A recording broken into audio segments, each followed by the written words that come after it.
करवाना पड़ेगा। मेन राक्षस सब मारे जा चुके, सब मुख्य राक्षस मारे जा चुके। अब तो ऐसा कुछ करे कि उस कृष्ण को यही बुलाकर मार दिया जाए। एक बहुत विशाल यज्ञ का आयोजन कंस ने किया। 3 रक्षक सीमाएं बनाई, 3 ड्योढ़ियां बनाई। पहली पर कुबालिया पीड़ हाथी की, जैसे ही कृष्ण यहाँ पर आए कुचल कर उसे मार दिया जाए। यहाँ से भी बच गया तो अगली सीमा पर शल, तोशल, चाणूर और मुष्टिक नाम के पहलवान हैं। और यहाँ से भी बच गया तो तीसरी सीमा पर मैं खड़ा हूं, मैं उसे छोड़ूंगा नहीं। तैयारियां बढ़िया कर ली, लेकिन बुलाए कौन? क्योंकि कंस के किसी राक्षस या कंस के किसी भी मंत्री के कहने पर कृष्ण भगवान यहाँ नहीं आएंगे। भगवान को कौन बुला सकता है? भगवान को बुला सकता है भगवान का भक्त। इसीलिए परम भक्त श्री अक्रूर जी महाराज को भेज दिया कि आप जाओ और कन्हैया को लेकर यहाँ चले आना। अक्रूर जी बड़े धर्मात्मा हैं, लेकिन एक चीज का विचार करना, पूरे घर में यदि एक भी धर्मात्मा है तो उस घर को नुकसान से बचाया जा सकता है। लेकिन एक ही धर्मात्मा हो पूरे परिवार में, उसे ही निकाल दोगे तो बचाने वाला कोई नहीं। उदाहरण है श्री विभीषण जी महाराज। राक्षसों के अंदर केवल एक विभीषण जी ही थे जो धर्मात्मा थे। और जब चरण का प्रहार विभीषण के ऊपर किया रावण ने और विभीषण जी का त्याग कर दिया, और जैसे ही विभीषण जी ने लंका नगरी को छोड़ा, उनके छोड़ते ही लंका नगरी पर दुर्भाग्य के बादल मंडराने लगे।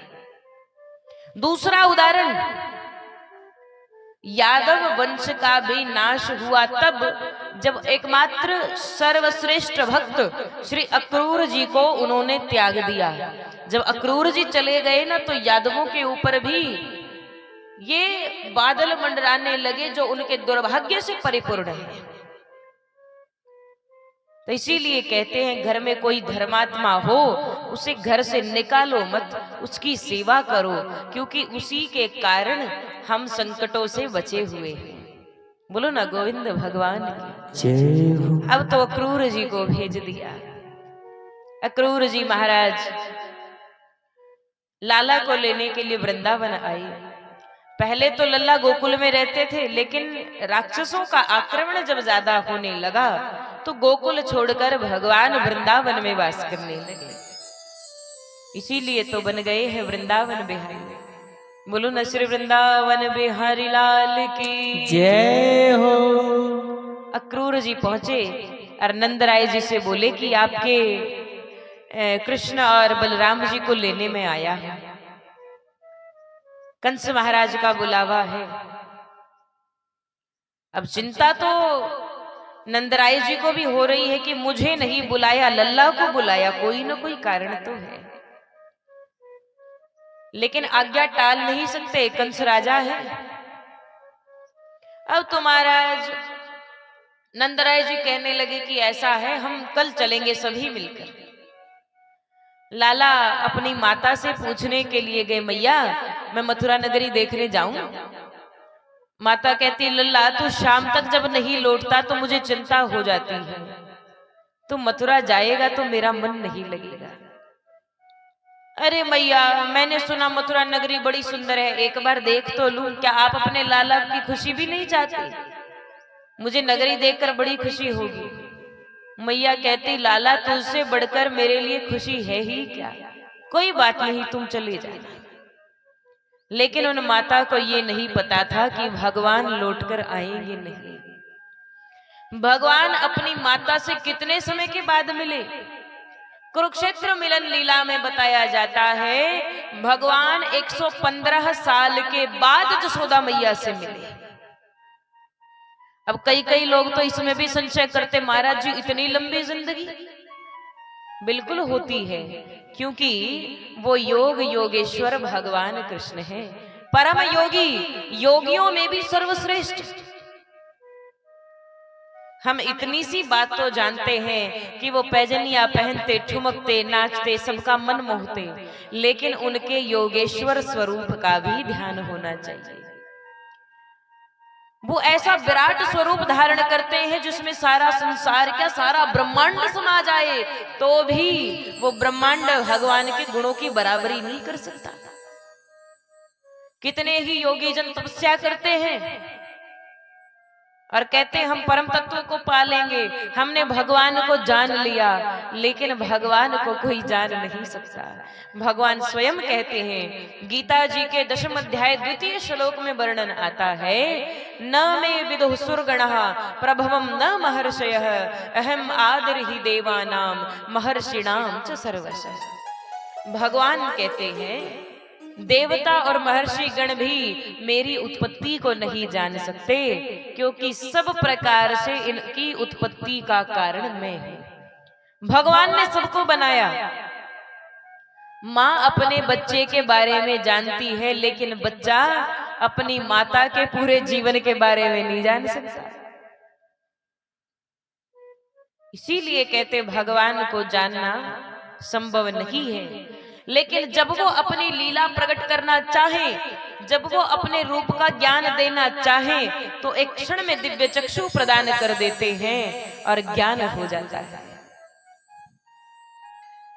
जब महाभारत का युद्ध हो रहा था ना, संजय के पास दृष्टि नहीं थी, उनके पास दिव्य दृष्टि नहीं थी। वेद व्यास जी महाराज आए और धृतराष्ट्र से कहने लगे, धृतराष्ट्र मैं तुमको दिव्य दृष्टि देता हूं जिससे तुम महाभारत का युद्ध देख सको। लेकिन धृतराष्ट्र कहने लगे, महाराज सारा जीवन बीत गया अपने बच्चों का मुख देखे बिना, तो उनकी मृत्यु में देख नहीं सकता, मार काट नहीं देख सकता। अगर आप कृपा करो तो मेरे मंत्री संजय को दिव्य दृष्टि दे दो, ये देखेगा और बता देगा। संतों ने कृपा की तो दिव्य दृष्टि मिल गई।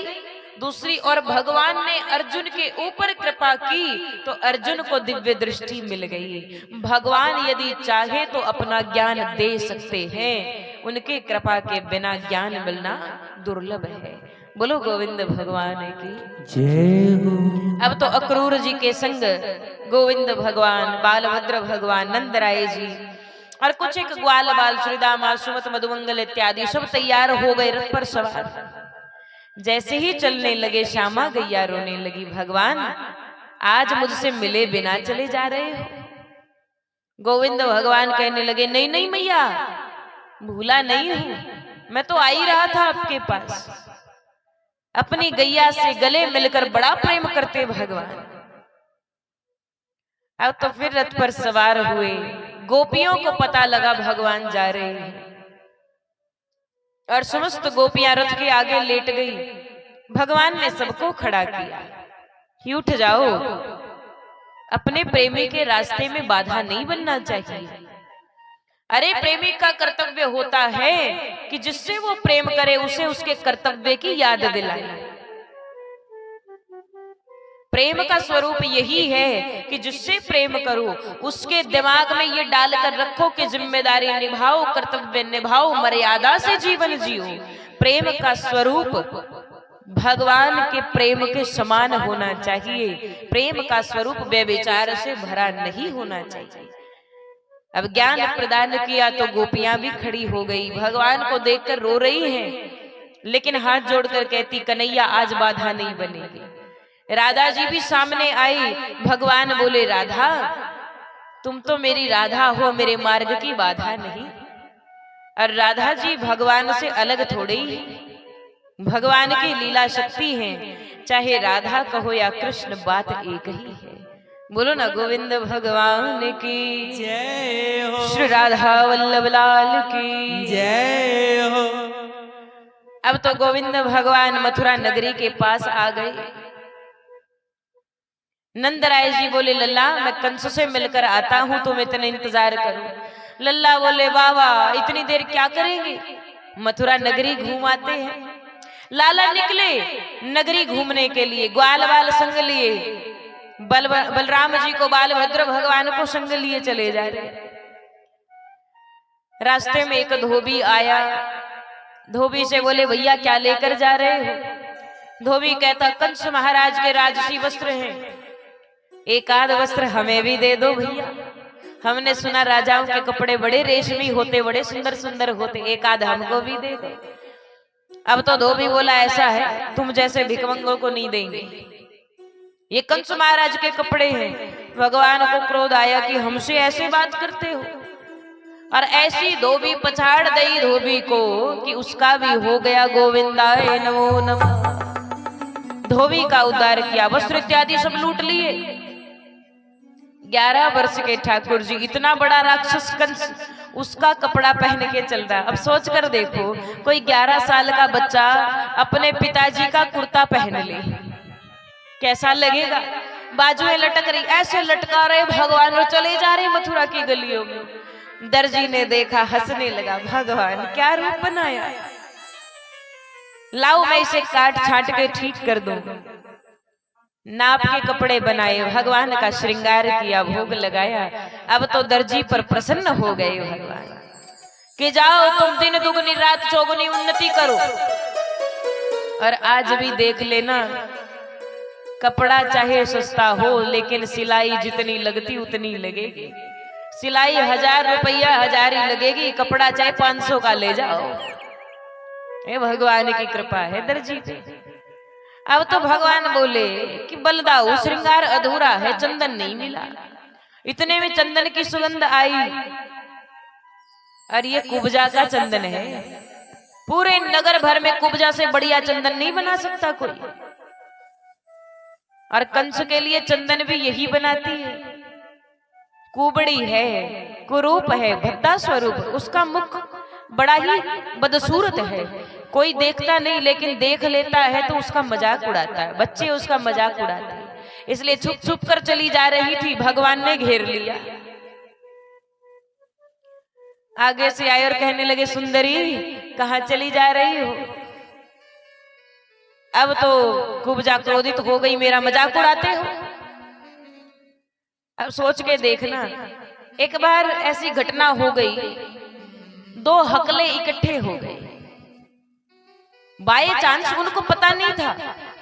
अब एक हकला गया सामने, पूछने लगा कि ये रास्ता कहाँ जाता है, हकला है। और सामने वाला भी हकला के जवाब देने लगा, तो इसको लगा कि ये मेरा मजाक उड़ा रहा है, और दूसरे वाले को लगा ये मेरा मजाक उड़ा रहा है। तो दोनों में जो होने लगी लड़ाई, आपस में लड़ाई बढ़ गई। लोगों ने छुड़ाया कि भैया तुम दोनों ही हकले हो, फिर हंसने लगे दोनों। अब किसी को हकले को हकला कह दोगे तो दिक्कत तो होगी, एक आंख वाले को काना बोल दोगे तो दिक्कत होगी। इसलिए महाराज जी कहते काने को काना कहो ना, काना जाएगा रूठ, और धीरे धीरे उससे पूछो कैसे गई फूट। तो इसीलिए किसी का मजाक मत उड़ाओ। अब तो गोविंद भगवान कहने लगे सुंदरी, तो कुब्जा क्रोधित हो गई। भगवान मुस्कुराए और कुब्जा को लगा न जाने कितने ही जन्मों से इनको जानती थी। अब तो कुब्जा भी बड़े भाव से भगवान के सामने हाथ जोड़कर बोली, कई जन्मों से बुला रही हूँ, कोई तो रिश्ता जरूर होगा। नाथ कोई रिश्ता तो जरूर है। आज तक चंदन बनाया कंस के लिए, लेकिन आज आपको चंदन लगाऊंगी। भगवान को चंदन तिलक किया। भगवान ने कुब्जा से कहा, कुब्जा जैसी तुम मन से सुंदर हो वैसी सुंदर तुमको बना देंगे। कुब्जा के पैर पर पैर रखा भगवान ने, उसकी ठोड़ी को पकड़ा, सीधा कर दिया, आशीर्वाद दिया, तो कुब्जा परम सुंदरी हो गई। बोलो गोविंद भगवान की जय हो। भगवान आगे बढ़े, कुबालिया पीड़ हाथी ने मारने का प्रयास किया, और गोविंद भगवान और बालभद्र भगवान ने मिलकर कुबालिया पीड़ हाथी का भी उद्धार कर दिया। बोलो गोविंद भगवान की जय। अगली जोड़ी पर शल तोशल चाणूर मुष्टिक, इनके साथ भगवान मल्ल युद्ध करने लगे। इनके अंदर भी 10-10 हजार हाथियों का बल, लेकिन भगवान ने इनके साथ भी ऐसा ही किया मानो कोई बिल्ली चूहे के साथ खेल रही है। और इन सब मल्ल योद्धाओं का भी हो गया गोविंदाय नमो नमः। सबका उद्धार करके भगवान आगे बढ़े। जैसे ही कंस ने भगवान को देखा डर गया। जाकी रही भावना जैसी, प्रभु मूर्ति देखी तिन तैसी। जिसकी भावना जैसी हो भगवान उन्हें उसी रूप में दिखते हैं। आताताइयों को काल के रूप में दिखते हैं, भक्तों को भगवान के रूप में दिखते हैं। बोलो भक्तवत्सल भगवान की जय। कंस जरा सा डरा, भागने का प्रयास करने लगा। भगवान सामने आकर खड़े हो गए, बोले क्यों मामा जी, कभी तो बुला लिया करो छुट्टियों में। अब सबके सब नाना मामा छुट्टी में बुलाए, पर आज तक आपने नहीं बुलाया, नाराज बहुत हैं हम आपसे। अब तो युद्ध होने लगा और गोविंद भगवान ने कंस को धरती पर पटका। कंस की छाती पर सवार हो गए, दोनों हाथों से कंस की गर्दन को पकड़ लिया, ब्रह्मांड का भार एकत्रित करने लगे और कंस का गला इतनी जोर से दबाया कि कंस का भी आज उद्धार कर दिया। बोलिए गोविंद भगवान की जय, भक्तवत्सल भगवान की जय। कंस का उद्धार करके गोविंद भगवान ने अपने माता पिता देवकी और वसुदेव जी को आजाद किया। और कंस ने अपने पिता उग्रसेन को भी कैद में डाल दिया था। अब ऐसा क्रूर आदमी अपने पिताजी को भी जेल में डाल सकता है, पिताजी को भी जेल से निकाला बाहर। अब कंस की दोनों पत्नियां नाराज हो गई, अपने पिता जरासंध के पास गई, बताया कि हमारे पति का वध कृष्ण ने कर दिया है, आप उनसे बदला लो। 17 बार जरासंध ने मथुरा नगरी पर आक्रमण किया, लेकिन हर बार हार जाता। इस बार इस आताताई जरासंध ने ब्राह्मणों को बंदी बनाया। 35,000 ब्राह्मण देवता बंदी गृह में डाल दिए। और जरासंध बोला ऐसा है, सबके सब जप करो और इस बार जीत मेरी होनी चाहिए। अगर मेरी जीत नहीं हुई तो तुम सब के सब मारे जाओगे।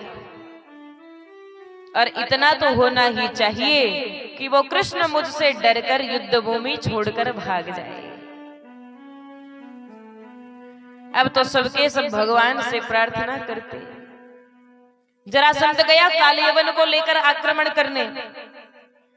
कालियवन ये खुद भी मलेच्छों का राजा है, बड़ा आताताई, और दूर दूर तक इसका नाम है कि ये बहुत खूंखार योद्धा है।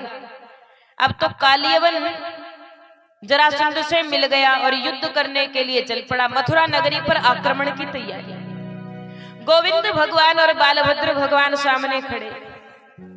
जैसे ही जरासंध लड़ने को तैयार हुआ, भगवान ने डरने का नाटक किया। भगवान युद्ध छोड़कर भाग खड़े हुए। बलराम जी बोले क्या कर रहे हो, ये भाग क्यों रहे हो, हम कौन इनसे डरते हैं। लेकिन लाला कहते इनसे नहीं डरते, लेकिन भक्तों की मृत्यु से तो डरते हैं। भक्तों को बचाने के लिए भागना पड़ेगा। और मेरे गोविंद भगवान आज अपने भक्तों के लिए रणछोड़ राय बन गए। बोलिए रणछोड़ भगवान की जय हो। ऊंची सी पहाड़ी पर गए, गुफा के अंदर भगवान छुपे। इस गुफा के अंदर मुचकुंद नाम के एक राजा शयन करते थे, सोते थे। ये राजा कभी इन्होंने दैत्यों के साथ युद्ध किया था, देवताओं की सहायता की थी। और देवताओं का एक दिन बीत जाए तो पृथ्वी पर मानो एक एक युग बीत जाता है। जब युद्ध समाप्त हुआ, ये घर जाने को तैयार हुए तो देवताओं ने कहा राजा मुचकुंद, धरती पर तो युग ही बीत गया है, वहां कोई तुम्हारा परिवार नहीं बचा। तो इसने कहा कि यदि आप कृपा करो तो मैं सोने की इच्छा रखता हूं, मैं सोना चाहता हूं। देवताओं ने वरदान दिया कि जाओ और जाकर मथुरा नगरी के निकट पहाड़ी पर सो जाना। गुफा के अंदर शयन करना तुम्हें कोई जगाएगा नहीं, लेकिन किसी ने जगाने का प्रयास किया तो तुम्हारी दृष्टि भर से, तुम्हारे देखने भर से वो जलकर भस्म हो जाएगा। ये राजा मुचकुंद उस गुफा में सो रहे हैं, भगवान गुफा के अंदर आ गए। भगवान तो सब जानते हैं, भगवान ने अपना पीतांबर उतार कर राजा मुचकुंद के ऊपर ढक दिया। कालियवन पीछा करता करता आया और देखा, अच्छा यहाँ सो रहे हो। लात मार कर कहा, उठ ग्वाले, उठता क्यों नहीं, नाटक करता है। और जैसे ही राजा मुचकुंद उठे, कालियवन को देखा तो कालियवन जलकर भस्म हो गया। बोलो गोविंद भगवान की जय। अब तो भगवान जरासंध की पकड़ में नहीं आए, जरासंध वापस लौट गया। भगवान को लगा मथुरा सुरक्षित नहीं है, इसलिए विश्वकर्मा जी की सहायता से रातों रात द्वारिका नगरी बसाई गई और भगवान सभी को लेकर द्वारिका नगरी में निवास करने लगे। भगवान का राज तिलक हुआ और आज भगवान बन गए हैं द्वारिकाधीश श्री कृष्ण भगवान। बोलिए द्वारिकाधीश भगवान की जय हो। कुंडनपुर नगर राजा भीष्मक की पुत्री देवी रुक्मिणी जी, ये है माता लक्ष्मी जी का अवतार। अब लक्ष्मी जी किसके साथ रहती हैं बताओ तो जरा। हमेशा से ही नारायण भगवान के साथ। इन्होंने भगवान को ही पाने की इच्छा रखी और ये इच्छा लगभग हर भक्त रखता है कि भगवान ही हमको मिले। और एक छोटी सी बात बड़ी सुंदर याद आई। एक बार श्री सूरदास जी महाराज सत्संग कर रहे, कीर्तन कर रहे, तो सत्संग करते करते लगभग सारी रात्रि बीत गई और 3 बजे के करीब का समय। तो जैसे सबकी तालियों की आवाज आती कीर्तन में, अब तो आवाज आनी बंद हो गई। सूरदास जी अंधे हैं लेकिन आवाज नहीं सुनाई दी तो लगा सब सो गए। अब तो सूरदास जी बोले, भैया कोई जाग रहा है कि नहीं, आवाज नहीं आई, इसका मतलब सो गए। अब तो सूरदास जी महाराज अपना इकतारा लिया, उठकर चल पड़े। लेकिन लीला की बात है, विचित्र बात है, सूरदास जी मार्ग भटक गए, जंगल की ओर चल पड़े। ऐसे रास्ते पर जहां सामने बड़ा भारी भरकम अंधा कुआं है, सूरदास जी इसमें गिर जाते और मर जाते अगर कोई रोकने वाला ना होता। वहां रोकने टोकने वाला कोई है नहीं, बताने वाला कोई है नहीं, तो वही गोविंद भगवान छोटे से बालक का रूप लेकर प्रकट हो गए। बोलो गोविंद भगवान की जय। सूरदास जी से बोले, बाबा क्या कर रहे हो, आगे अंधा कुआं है, आप रास्ता भटक गए, जंगल में आ गए हो, कब से पुकार रहा हूं आपको। लेकिन सूरदास जी सोचने लगे, एक तो जंगल का रास्ता, ऊपर से इतनी अंधियारी रात, अब इस समय कौन बालक आ सकता है, साधारण बालक नहीं, शायद ये मेरे गोविंद भगवान हैं। आंखें नहीं हैं लेकिन मन की आंखें पहचान जाती हैं। सूरदास जी बोले, ये बताओ तुम्हारा नाम क्या है। बालक बोला, नाम का क्या करोगे बाबा, मेरे तो कई नाम है, रहने दो, चलो मैं आपको रास्ता बताऊं। अब तो पक्का विश्वास हो गया कि ये मेरे भगवान हैं। एक तारा लिए हुए थे सूरदास जी, एक तरफ से सूरदास जी ने पकड़ रखा है और एक कोना गोविंद भगवान ने पकड़ लिया। चलो चलो बाबा मैं रास्ता दिखाता हूं। अब सूरदास जी एक तारे के डंडे पर से हाथ थोड़ा थोड़ा खिसका रहे आगे, ऐसे कि जैसे ही भगवान नजदीक आए तो झट से पकड़ लो। आंखें नहीं है, देख नहीं सकते, लेकिन तरकीब लगाकर पकड़ सकते हैं। जैसे हाथ सरकते सरकते भगवान के निकट आया, जो ही झट से सूरदास जी ने पकड़ना चाहा, भगवान अंतर ध्यान हो गए। अब तो सूरदास जी की आंखों में आंसू आ गए। बाह छुड़ा कर जाते हो निर्बल मोहे जान के, हृदय से जब निकसी हो सबल बखानो तो। नाथ जब दिल से निकलोगे तब जानेंगे कि कुछ बल है, हाथ छुड़ाकर तो जा सकते हो, लेकिन दिल से जाओ तब माने। अब तो सूरदास जी वहीं पर बड़े भाव से गाने लगे। आओ हम सब भी मिलकर पुकारे, बोलिए गोविंद भगवान की जय।